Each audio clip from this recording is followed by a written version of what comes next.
The title on the screen is "'Tis the Season to Be Jolly." This is Christmas time. And yes, I could have saved this for next Sunday, since next Sunday is Christmas Day, but I have another lesson prepared for that week. It is generally a happy time, or a jolly time. That's what the word means. There are some, yes, sadnesses that happen at this time of the year, but generally speaking, this is a happier time. We're looking forward to a new year. New Year is 2 weeks away. 2016 is quickly coming to an end. Some people at this time will remember the birth of Christ, even though the scriptures do not tell us when Christ was born, nor does it ask us to remember the birth of Christ. We remember the death of Christ every first day of the week. Some people, though, spend this time with family. And this is often a time for family. It's not wrong at this time of the year to have a time for family. It's not wrong at any time of the year to have a time for family. There are office parties, there are concerts, all types of celebrations, religious and non-religious. And at many of these parties, alcohol will be present. And many people will drink until they are very jolly, or at least at the moment are very jolly. And over the years, I have had many conversations, whether it is in classes or online, about whether it is acceptable for Christians to drink these beverages. And if you can't see the screen, I have beer, a mug of beer in the corner. I have glasses of wine at dinner, and I have spirits, which would be like vodka and rum and all of those types of drinks. And people ask the question, is it acceptable for a Christian to drink these as a social beverage so long as they do not get drunk? Many sermons have been preached on this issue, with preachers coming down on both sides of that argument. These sermons have focused on warnings from the book of Proverbs when it comes to alcohol and overuse of alcohol. Many people have examined John chapter 2 and when Jesus turned water into wine, and whether or not that was alcoholic wine or not. Sermons have been preached on the Bible's condemnation of drunkenness. And even sermons have been preached on whether or not the Bible is silent on using alcohol as a social beverage. And therefore it is a matter of conscience.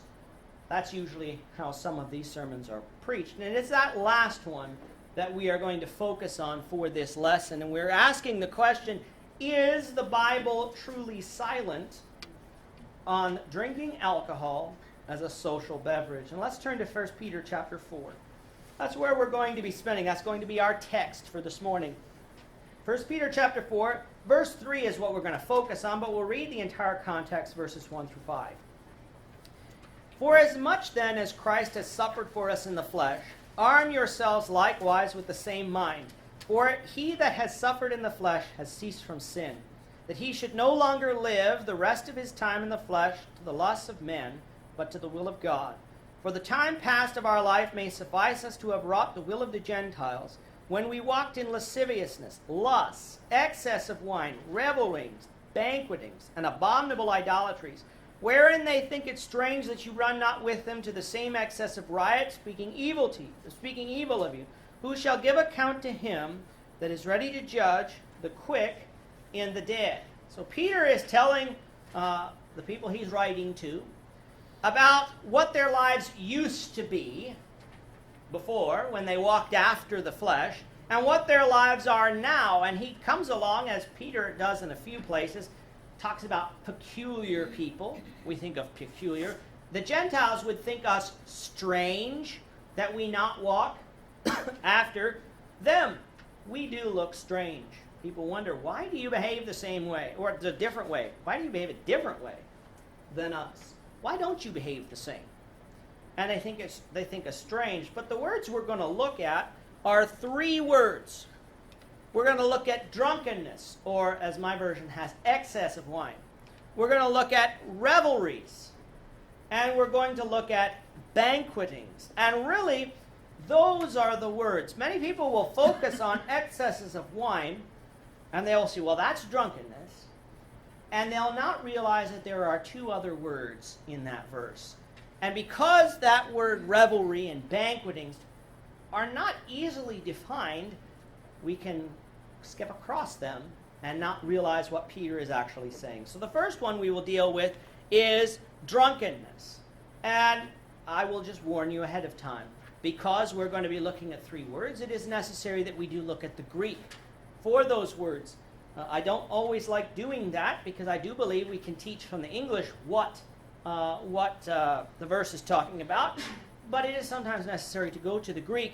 And so this Greek word comes from winoflugia, and I hope I said that right. And this word is only found in this verse, 1 Peter chapter 4, verse 3. It is a compound word of the word wine in the New Testament, winos, and to bubble up, fluo, or fluao. And what it refers to, though, is someone who is overflowing with wine, or someone basically who is rolling in the gutter drunk. In other words, this is a drunk person, a noticeably drunk person, one who's stumbling around, one who's slurring their words. We have no doubt that they were drunk. And just seemed like interesting that this sermon was preached. We were coming to services this morning. We had to stop by the hospital, and I missed a turn. So I had to turn on Don Mills to come back to the North York General Hospital. And traffic is slow, and yeah, the roads are bad, but they weren't that bad. There was a ride check this morning on Don Mills at Shepherd. And we had to go through the ride check, and they asked you, have you had anything to drink? And what they were looking at was my response time. Was I slurring my words? What were my eyes look like? Was I stuttering? No. That's what they were looking for. They were looking to see if you were that type of drunk. And really, though, this is talking about someone, not someone who is just occasionally drunk, but someone who is usually drunk. That's what this word really comes to mean. We might call them an alcoholic today. Someone who is not just sometimes drunk, because we'll deal with that in a second, but someone who is continually drunk. Peter here is condemning drinking that results in that condition. Many people, therefore, believe that it doesn't condemn drinking alcohol so long as you don't wind up in that condition. That's, after all, what the verse says. We wouldn't argue with that, and I don't think there are many Christians who would argue that drinking is okay to get drunk. There are some Christians who would argue, yes, drinking is okay as long as you don't get to there. But I don't believe people would say that a Christian should be that, an alcoholic. So that's drunkenness. That's excess of wine in 1 Peter 4, verse 3. Which brings us to our second word, which is revelries, or some versions might have carousing.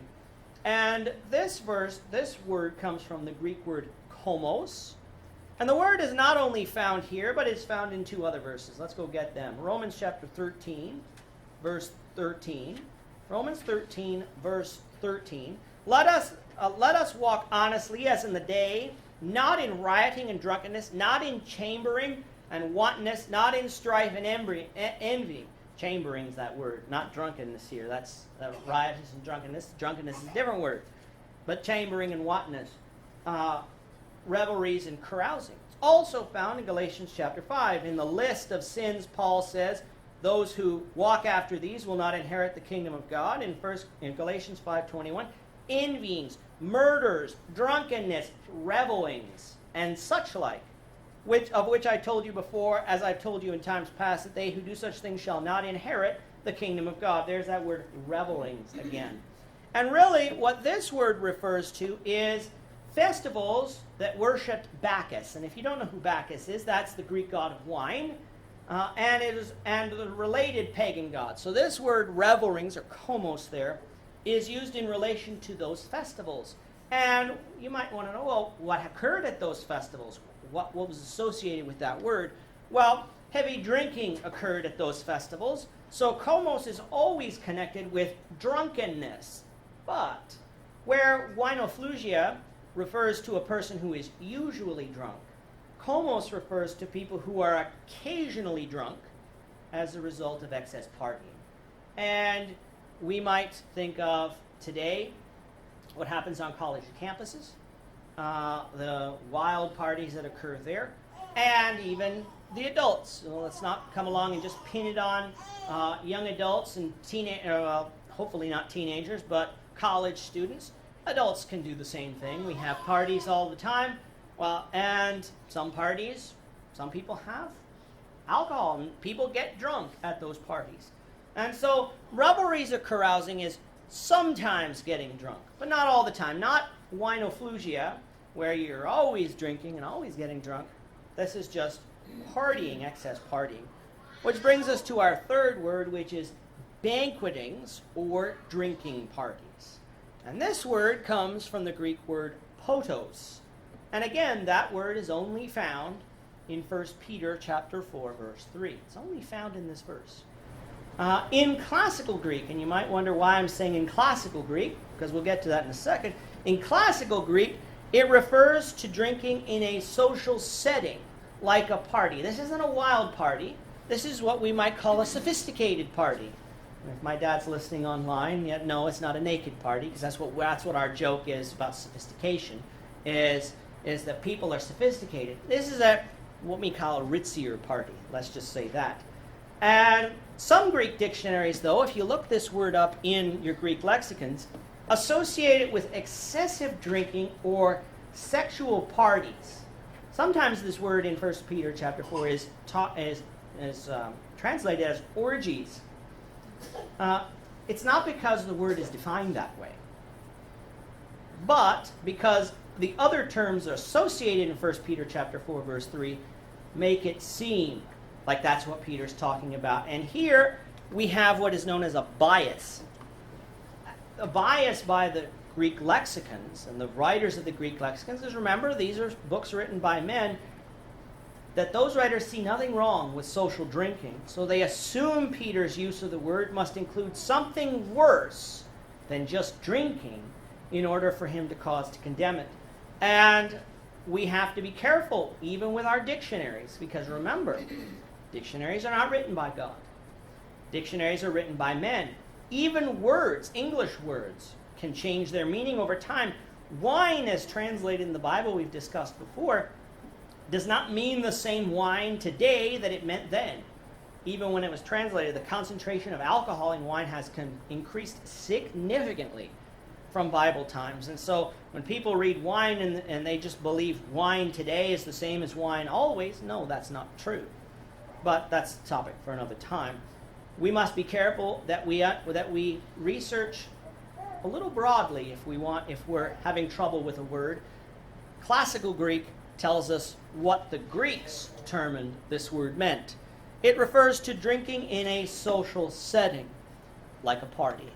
And so, what's interesting, though, is how the Greek Septuagint, which is the Greek translation of the Old Testament, used this word in its translation of the Hebrew Bible. So in the New Testament, only found in 1 Peter 4, verse 3, but in the Greek Septuagint's translation of the Old Testament from Hebrew, it's found in 3 verses. We're not going to read them, but the first one is Genesis chapter 40, verse 20.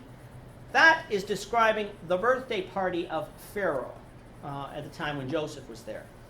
This word here, notice, potos, social setting like a party. Esther 2, verse 18, the feast given to celebrate Esther becoming queen. The word is found there as well. And then we have Jeremiah 16, verse 18. In Jeremiah 16, verse 18, let's go there. We'll read this verse. We were in the book of Jeremiah earlier this morning in our Bible class, but I don't think Bill's going to cover this one, so I'm pretty safe. Jeremiah 16, verse 18, it says, "And first I will recompense their iniquities and their sin double, because you have defiled the land. They have filled my inheritance with the..." that's not it. Why did I write that verse down wrong? It's 8. It's Jeremiah 16, verse 8. "You shall not also go into the house of feasting, to sit with them, to eat and drink." Keyboard, I've been having trouble with my keyboard recently. I'm hitting other numbers that don't go there. But verse 8, at least I did find it. "You shall not go into the house of feasting, to sit with them, to eat and drink." Potos is there. And God's warning to Jeremiah not to go into the house of feasting, to eat and drink, why is that important? Well, remember, Jeremiah chapter 1, verse 1 tells us that Jeremiah is a priest. Priests, under the Old Testament, were not allowed to use strong drink, nor to get drunk.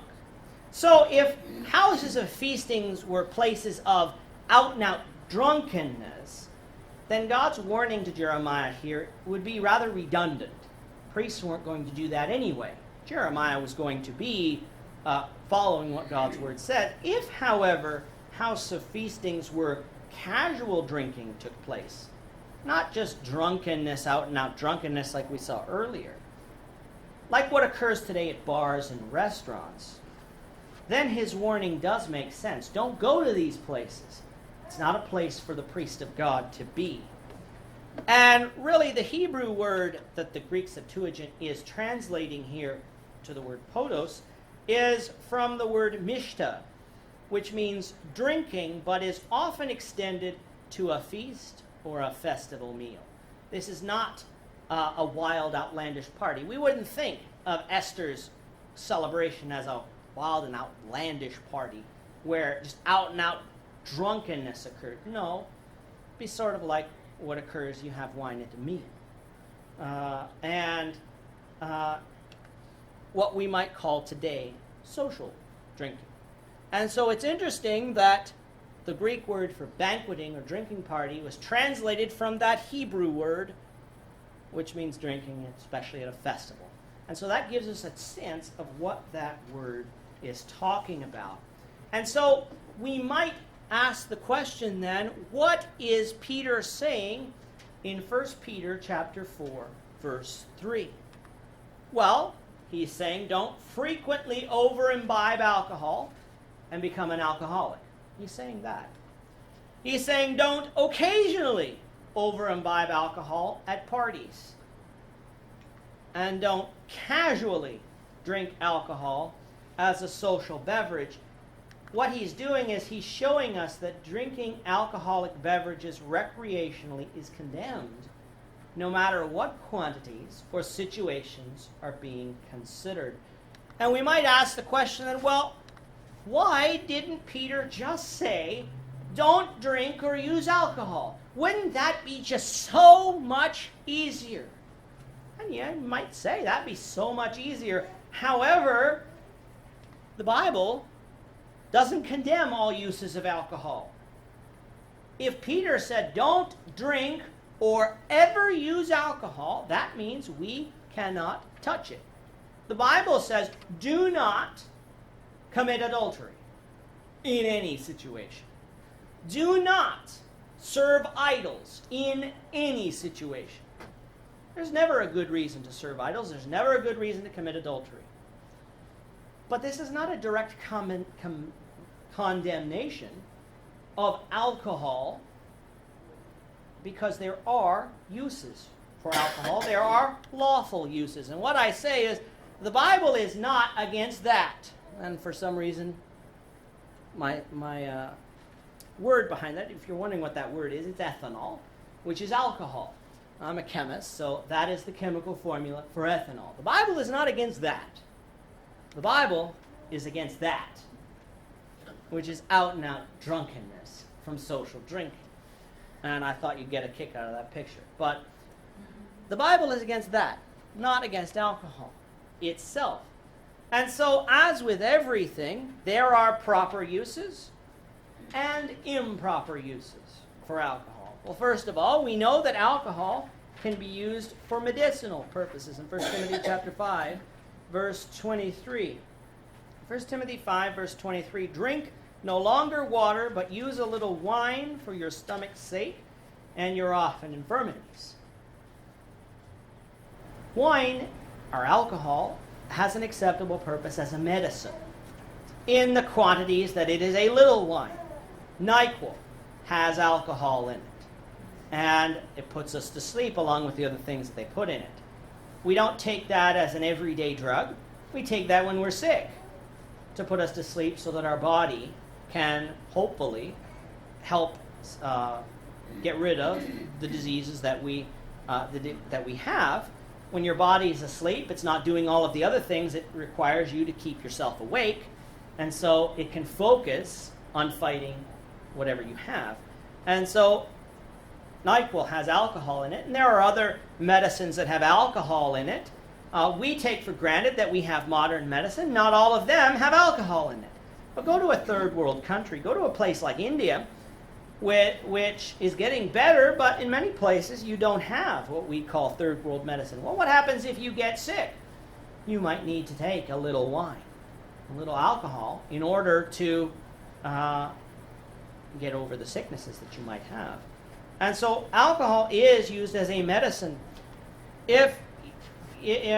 Alcohol, though, is also used as a solvent or a cleaner. It's very good at that because it will dissolve some of the stuff that you might have. We use alcohol as a solvent today, not in its ethanol form all of the time, but alcohol is used.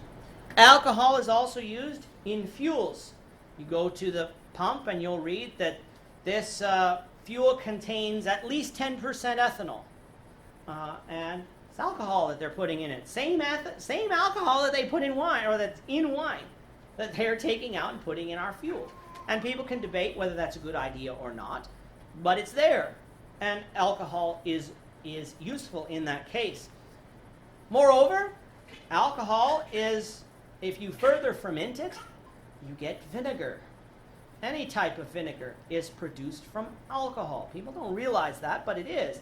That if you had an open bottle of wine and you were to come back, leave it just open, you weren't to put the cork back on it, and come back a day later, left it out in the open, you would find a very sour smell. You don't even have to taste it to know that there is vinegar in it now.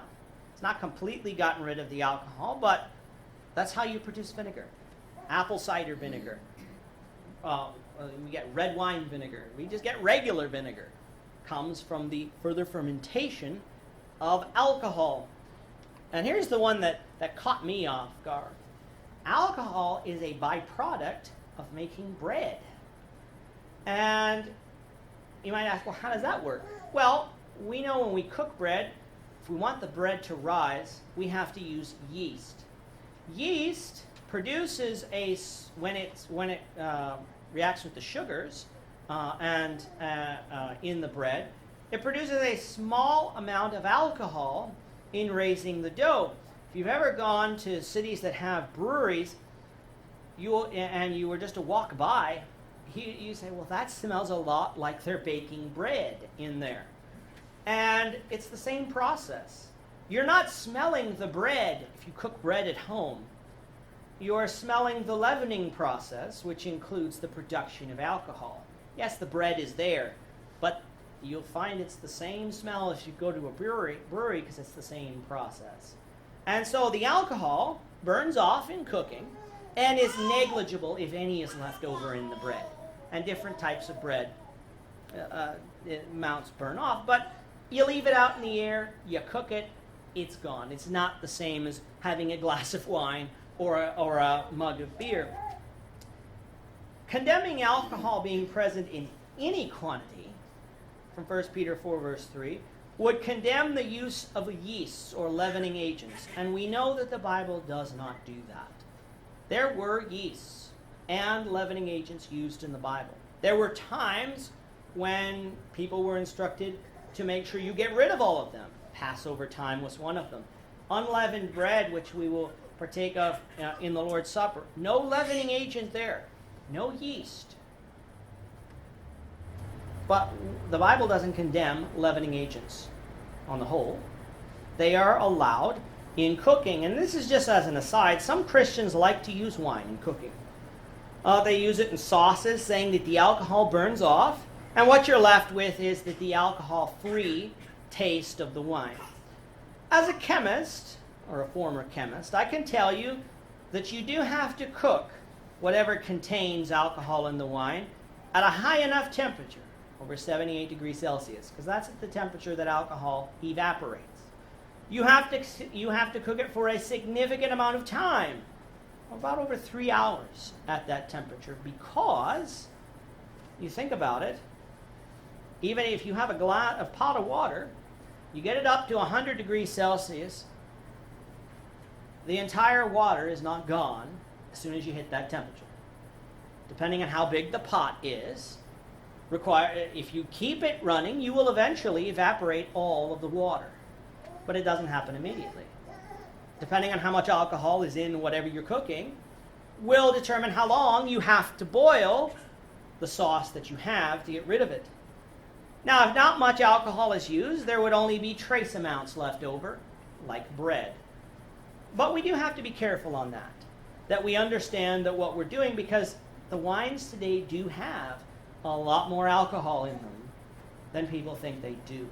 And so, the Bible doesn't say, thou shalt not use wine in cooking, but we do need to be careful because we do know what alcohol is condemned, and at the levels it's condemned. Generally, I don't use alcohol in my cooking because there are substitutes, and there are good substitutes.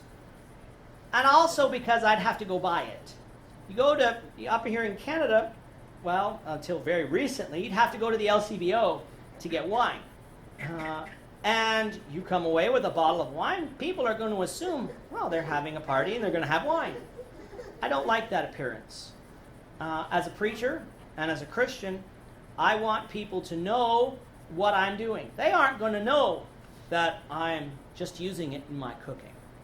Now, that's a guard that I have.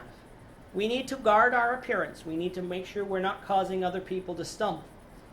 If I go to a restaurant and it's not obvious, I'm not going to ask, for conscience sake, whether some sauce may have been cooked with alcohol. But if it's obvious, I'm not going to order it. Those are just some safeguards that we have, that we need to be careful of when it comes to alcohol. And so you might ask, why does the Bible condemn using alcohol as a beverage? Why did Peter have to write this in the first place? Because alcohol affects our sobriety. Christians are always commanded to be sober. In 1 Peter 4, verse 7, same context as we read earlier, but in verse 7, but the end of all things is at hand. Be therefore sober and watch unto prayer. Be sober, clear-minded, watch unto prayer. In 1 Peter chapter 5, the next chapter, verse 8, be sober, be vigilant, because your adversary, the devil, as a roaring lion, walks about seeking whom he may devour. This is a warning here.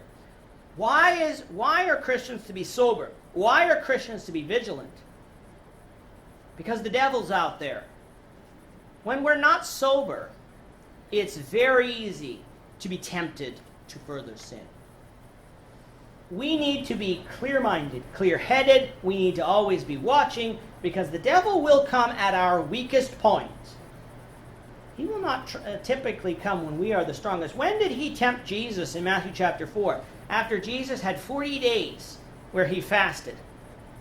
He was physically weaker. And the devil came and tempted him. Now, I'm not saying that Jesus wasn't tempted at other times, and I'm not saying the devil doesn't come to us even in strong times, but it's much harder to get people to fall when they are watching, and when they are looking, and when they are ready. Peter says, be sober. The use of alcohol as a beverage, we know, leads to all sorts of calamities, and therefore shouldn't be partaken of by followers of Christ as a social beverage. And so, in conclusion, this is the season to be jolly, in which many people of this world will be drinking alcohol. But as we've seen, there is never a season in which God permits Christians to be partaking of alcohol as a social drink. And therefore, we need to follow what Christ says rather than what the world says.